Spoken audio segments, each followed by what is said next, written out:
I trusted the wrong people because they were close. And if you're honest, that's how you got hurt too.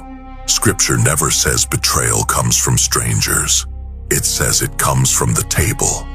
Yea, mine own familiar friend, in whom I trusted, which did eat of my bread, hath lifted up his heel against me. Psalm 41:9. Enemies shout, fake brothers whisper. They sit beside you. They laugh with you. They eat what you eat. And because they have access, they have opportunity. You thought proximity meant loyalty. You thought time meant trust. But Scripture warns you, for it was not an enemy that reproached me, then I could have borne it. Psalm 55:12. You can prepare for enemies. You cannot prepare for friends who turn. That's why betrayal wounds deeper than attack. Judas walked with Christ. He saw the miracles. He heard the truth. And still, and after the SOP, Satan entered into him. John 13:27. Notice this carefully. Satan did not enter Judas in the street. He entered him at the table. Closeness without conviction is dangerous. Ahithophel advised David. His counsel was trusted. And the counsel of Ahithophel was as if a man had inquired at the oracle of God. 2 Samuel 16:23. But when loyalty shifted, wisdom turned poisonous. That is why Scripture tells you to watch fruit, not words.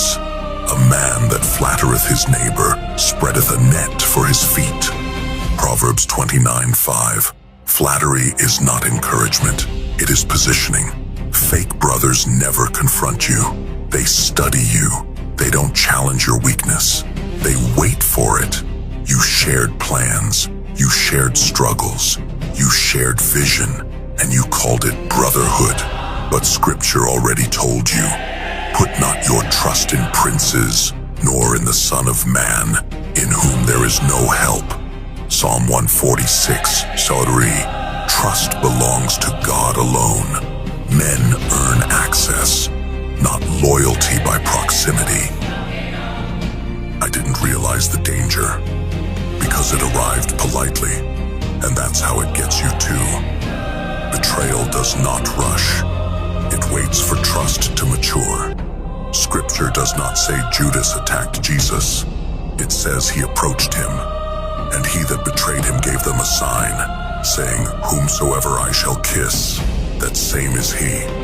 Matthew 26:48. A kiss is supposed to be affection. Here, it was identification. The most painful betrayals use the language of intimacy. Judas didn't expose Christ with hatred. He exposed him with familiarity. And forthwith, he came to Jesus and said, Hail, Master, and kissed him. Matthew 26:49. Notice this. He still called him Master. Betrayers don't stop honoring you with words.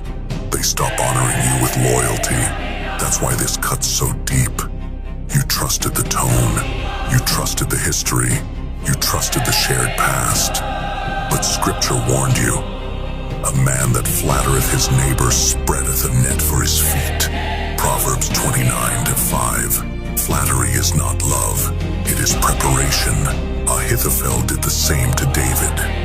His counsel shaped decisions. His words moved kings. And the counsel of Ahithophel was as if a man had inquired at the oracle of God. 2 Samuel 16:23. That's why betrayal from wisdom hurts more than betrayal from fools. You listened because the voice sounded proven, but Scripture exposes the danger. Trust in the Lord with all thine heart, and lean not unto thine own understanding. Proverbs 3:5. You leaned on experience instead of discernment, and discernment always requires distance. Fake brothers never rush to overthrow you. They wait for timing. Judas waited until night, and it was night. John 13:30. Darkness favors betrayal. Because truth is harder to question when light is gone. You didn't notice the shift because the tables still looked the same. Same seats, same faces, same laughter. But Scripture already told you, for their feet run to evil and make haste to shed blood. Proverbs 1:16. The smile didn't change, the intention did. This is where confusion sets in. You start questioning yourself. Am I paranoid? Am I overthinking? Why does something feel off? That discomfort is discernment. The simple believeth every word, but the prudent man looketh well to his going. Proverbs 14:15. You ignored it because loyalty felt safer than truth. But loyalty without righteousness is a weapon.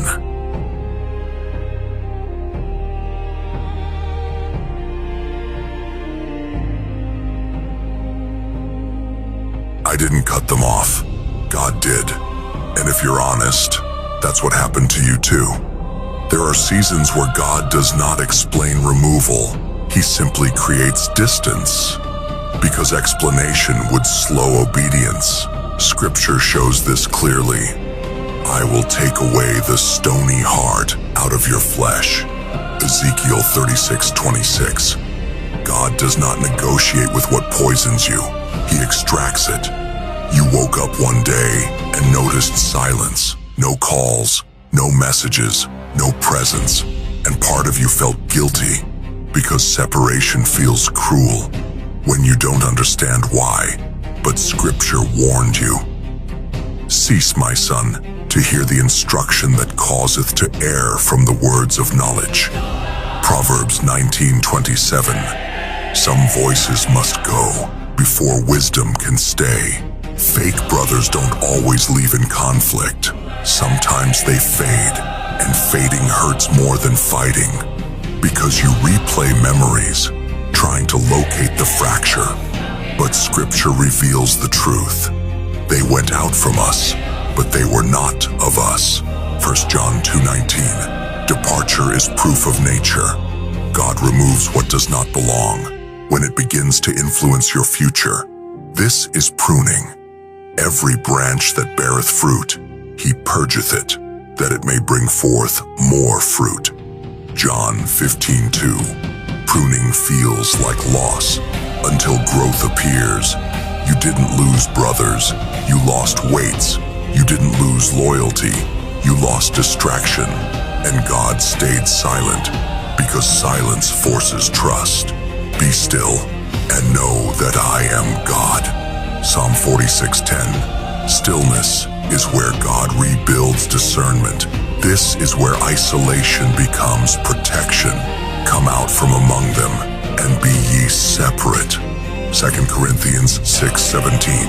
Separation is not punishment, it is alignment. You begin to see clearly again. Faces make sense. Patterns reveal themselves. The table feels smaller, but safer. And Scripture confirms this stage. Better is a little with righteousness than great revenues without right. Proverbs 16:8. Less people, more peace. That is how God restores kings.